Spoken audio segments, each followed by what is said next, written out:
দেশি বিদেশি বাঙালি অবাঙালি বিভিন্ন রকমের রান্না খুব সহজে বাড়িতে তৈরি করার জন্য সাবস্ক্রাইব করে নিন শম্পাস কিচেন। আর আমার সমস্ত রান্নার আপডেট সবার আগে পাওয়ার জন্য বেল নোটিফিকেশনটা ক্লিক করতে ভুলবেন না। নমস্কার, welcome to Shampa's kitchen. Shampa রান্নাঘরে আপনাদের সকলকে স্বাগত জানাই। আজকে আমি চলে এসেছি মাছের আরো একটা নতুন রেসিপি নিয়ে, সেটা হলো কাসুন্দি ভেটকি। ভেটকি মাছের এই রেসিপিটা কিন্তু একদমই নতুন। আমার রেসিপিটা ভালো লাগলে অবশ্যই রেসিপিটাকে লাইক করুন, শেয়ার করুন। তাহলে চলুন তৈরি করে ফেলি কাসুন্দি ভেটকি। কাসুন্দি ভেটকি তৈরি করার জন্য আমাদের যে উপকরণগুলি লাগবে সেগুলি হলো, আমি 4 পিস বড় সাইজের ভেটকি মাছ নিয়েছি, একটু নুন আর হলুদ মাখিয়ে রেখেছি, হলুদ গুঁড়ো, লঙ্কার গুঁড়ো, 1 চিলতে পাতিলেবু, আদা বাটা, রসুন বাটা, পেঁয়াজ বাটা, কাসুন্দি, সর্ষে বাটা, টক দই, কাঁচা লঙ্কা, আর এর সঙ্গে লাগবে স্বাদ অনুসারে নুন আর সর্ষের তেল। যে কড়াইতে আমরা রান্নাটা করব সেই কড়াইটা আমি নিয়েছি। এর মধ্যে আমি দিয়ে দিলাম পেঁয়াজ বাটা, একটা মাঝারি সাইজের পেঁয়াজ আমি বেটে রেখেছি, পেঁয়াজ বাটাটা দিলাম। এর মধ্যে দিচ্ছি রসুন বাটা, খুব অল্প পরিমাণ, 1/2 টিস্পুন আমি রসুন বাটা দিলাম। এবারে দিচ্ছি আমি আদা বাটা, 1/2 টিস্পুন আদা বাটা আমি দিলাম। সর্ষে বাটাটা দিয়ে দিচ্ছি। এখানে আমি 1 টিস্পুন সর্ষে আর 2-3টে কাঁচা লঙ্কা একসঙ্গে একটু নুন দিয়ে বেটে রেখেছি, সর্ষে বাটাটা দিয়ে দিলাম। লঙ্কার গুঁড়ো দিলাম 1/2 টিস্পুন, হলুদ দিচ্ছি 1/4 টিস্পুন মতো, টক দই দেব আমি 2 টেবিল স্পুন টক দই দিলাম। কাঁচা লঙ্কাগুলো দিয়ে দিলাম 4টে কাঁচা লঙ্কা। অল্প পরিমাণ আমি লেবুর রস এর মধ্যে অ্যাড করছি, খুবই অল্প পরিমাণ, কয়েক ড্রপ বলতে পারেন, 1/2 টিস্পুন মতো, 1/4 টিস্পুন মতো আমি নুন দিলাম। আর যেটা মেন ইনগ্রেডিয়েন্টস কাসুন্দি, 2 টেবিল স্পুন আমি কাসুন্দি দিলাম। সব ইনগ্রেডিয়েন্টস গুলো এবার আমি ভালো করে মিশিয়ে নিচ্ছি। এবারে এর মধ্যে আমি মাছটা দিয়ে দিচ্ছি। আর একটু হলুদ লাগবে আমার মনে হচ্ছে, তাই আরেকটু পরিমাণ আমি হলুদ দিলাম। আর অ্যাড করব সর্ষের তেল,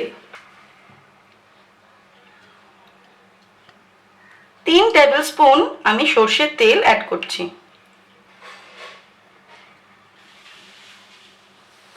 ভালো করে মশলার সাথে কিন্তু মাছগুলোকে মিশিয়ে নিতে হবে।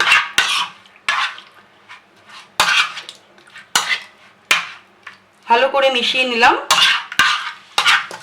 মশলার সাথে তেলটা আর মাছগুলো। এবারে খুব অল্প পরিমাণে আমি এর মধ্যে জল অ্যাড করব, জাস্ট অল্প পরিমাণে জল দিলাম। জলটা দেওয়ার পরে আবার আমি একটু মিশিয়ে নিচ্ছি। এবারে মশলাটা আমার তৈরি হয়ে গেছে, কাসুন্দি ভেটকির মশলা। এবারে এরকম ভাবে আমি এটাকে 5 মিনিট রেখে দেব, তারপর আমরা রান্নাটা শুরু করব। এবারে আমি কড়াইটা ওভেনে বসিয়ে ওভেনটা অন করে দিলাম। প্রথমে হাই ফ্লেমে আমি এটাকে রান্না করছি। হাই ফ্লেমে রান্না করতে করতে যেই ঝোলটা ফুটে উঠবে তখনই আমি একদম ওভেনটাকে সিম করে দিয়ে এটাকে ঢেকে দিলাম 10 মিনিটের জন্য। 10 মিনিট হয়ে গেছে। এবার আমি খুব সাবধানে মাছগুলোকে উল্টে দেব।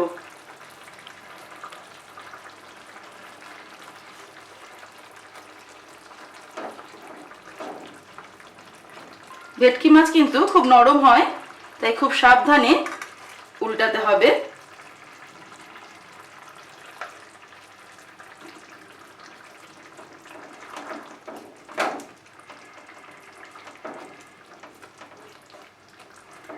উল্টে দিয়ে আমি এটাকে আরো 5 মিনিটের জন্য ঢেকে দেব। খুব সুন্দর কিন্তু একটা স্মেল বেরোচ্ছে। আপনারা বাড়িতে যখন এটা ট্রাই করবেন তখন বুঝতে পারবেন গন্ধটা কিন্তু ভীষণই সুন্দর। আরো 5 মিনিটের জন্য আমি সিম করা অবস্থাতেই ঢেকে দিলাম। আরো 5 মিনিট হয়ে গেছে। এবার আমাদের রান্নাটাও প্রায় শেষের দিকে। আমরা একটু টেস্ট করে দেখে নেব। নুন ঝালটা কিন্তু নিজেদের স্বাদ অনুসারে অ্যাড করতে হবে। আর একদম শেষে আমি এর মধ্যে অ্যাড করছি 1 টিস্পুন কাঁচা তেল